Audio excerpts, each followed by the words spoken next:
Hello everybody. I was trying to think of what would be the best possible thing you could carry in the UK for self-defence. Because if you're not familiar with the UK laws regarding self-defence, you're basically not allowed to use self-defence. Now that's a bit of an overstatement because there are, there have been court cases where people have used force to defend themselves and they've, been fine, they've gotten away with it. But in general, the law certainly frowns upon you using items for self-defence. So what I was trying to do is I was thinking, what could you use legally to protect yourself that you're going to have no problem with? The police aren't, going to cause a fuss over if they find it on you. Stuff that wouldn't get you arrested or anything like that. Now, Weapon Collector, if you haven't seen his, did do a very good video on this. If you just search Weapon Collector UK Legal Self-Defence or UK Legal EDC kind of thing, you'll find his video. But his stuff is all sorts of various things you could carry on you that would technically be legal. This one's just kind of where I wanted to focus on one thing. Now, obviously this has been brought up by other people, and I brought this up by myself before, but I've never really thought too much into it. And the more I think into it, the more good I think it is. So we'll see if you agree. But the idea is simply using a strong flashlight for self-defense. So obviously, if you do that into somebody's eyes and it's dark, it will be pretty blinding. But this is just a normal torch. It's normal phone with a torch on. That's not that great for it. So what you want is obviously something a lot brighter. So what I've got here is 3 separate flashlights, and each of them, is quite good in regards of outputting a lot of light, in a very short space. So first I have this one, which is called the Anker LC40 flashlight. And in this one I've got a 18650 battery, because you can either put 3 AAAs in an adapter for this, or you can use one big long battery. So anyway, flick it on. As you can see, that is really bright if you compare it to the flashlight. If somebody attacked you or was trying to mug you or whatever, and you pulled out a flashlight and did that into their face, that would give you plenty of time to escape or run an attack in. And what's quite good is the camera does react how your eyes basically would, where so much light you can't analyse anything. It takes a while for your eyes to adjust back. So if you're in the dark, even in the daylight, I think, so as you can see the ceiling light's on now and I'm filming this in the afternoon, if you did that even in the daylight to somebody's eyes, that really does, you can't look into the beam properly with that. So that's good. But what makes a lot of these torches better is they also have a strobe function on, which means that the light strobes. So obviously I'm going to say epilepsy warning here. If you have epilepsy or something similar, stop watching the video. But a lot of these flashlights do have a strobe function, which is even better if you were to use it in self-defense. So let me put that on now.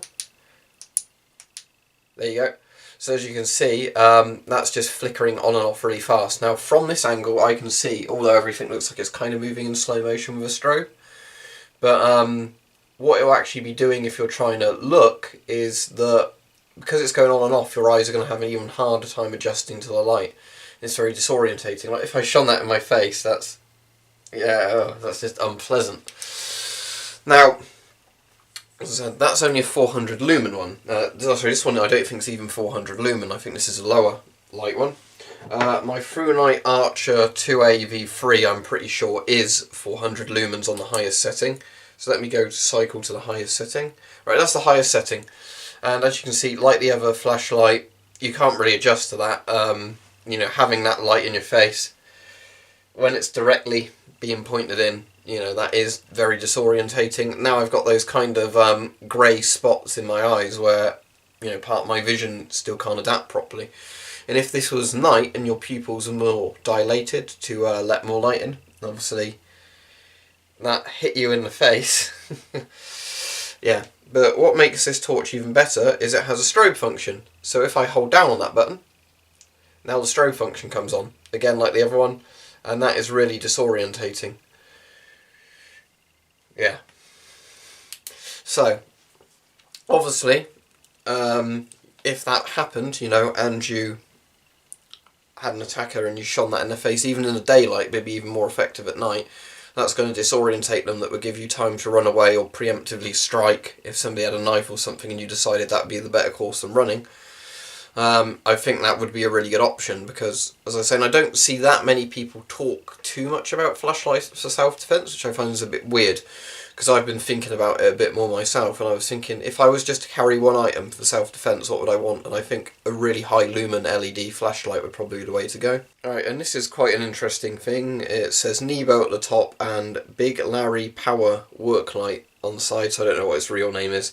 But anyway, these are quite good. They've got like a big strip LED, and at the bottom there's a magnet, so it doesn't work on the camera tripod, but it works there. That's out of frame, but regardless, you can hopefully tell from me doing that the magnet in this does work. But the purpose of these is basically, I think you're meant to keep them in your car glove box or whatever, and if you break down you can get it out and you can use it to see. So this is again 400 lumens on high, I think it's about 200 lumens on low, and then it has like a red strobe function. So the red strobe one isn't for self-defense, that's, you know, well, a lot of this I don't think is even intended for self-defense at all, but it would work quite well for it. So anyway, that's the 400 lumen mode.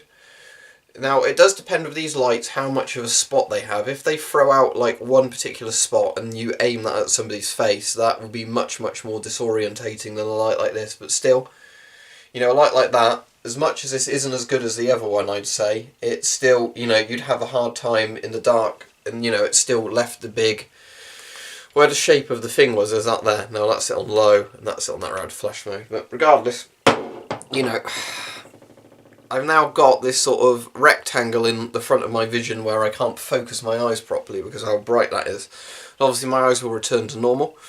But what I've ordered now, because, you know, relatives gave me Christmas money and I wanted to buy something that I can at least show people, is I've actually ordered what's meant to be a 10,000 lumen flashlight with a strobe mode.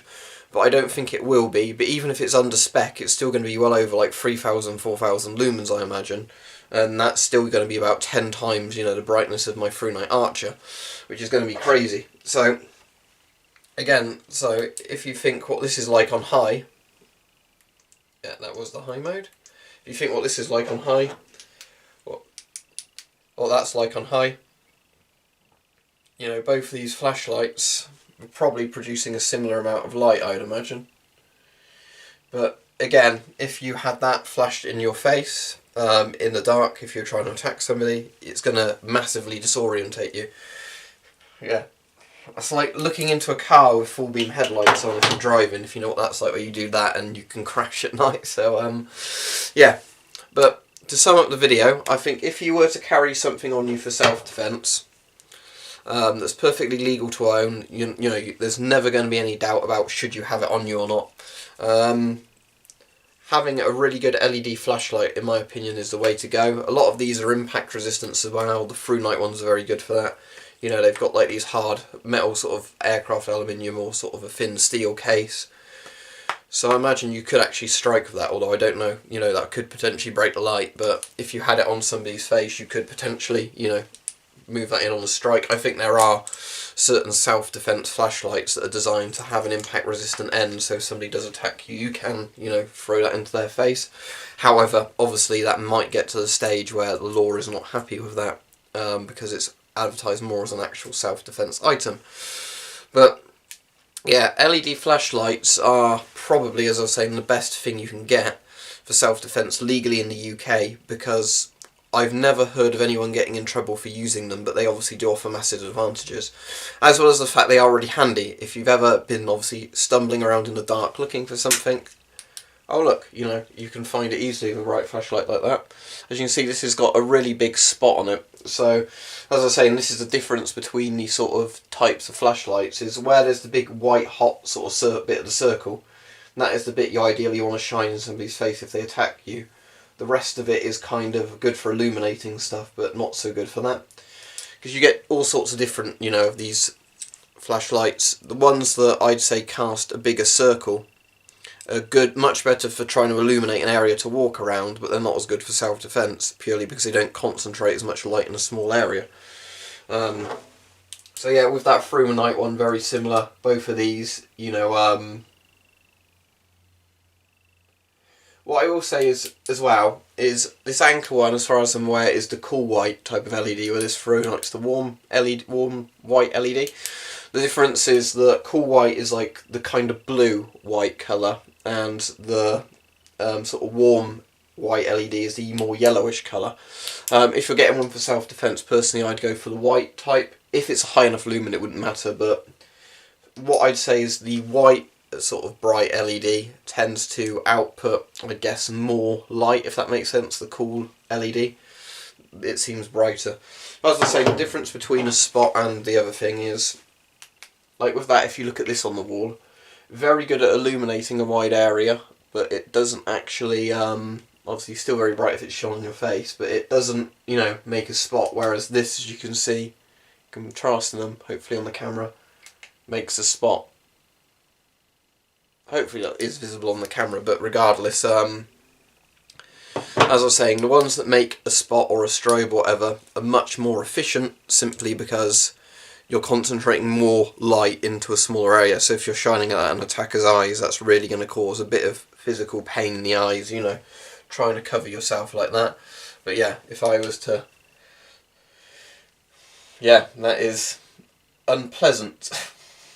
I got this full beam of it, and yeah, so yeah, I think LED flashlights are really the way to go if you want something that's perfectly legal for a self-defense item, very practical to have with you, because, you know, having a flashlight is a really useful sort of thing to EDC.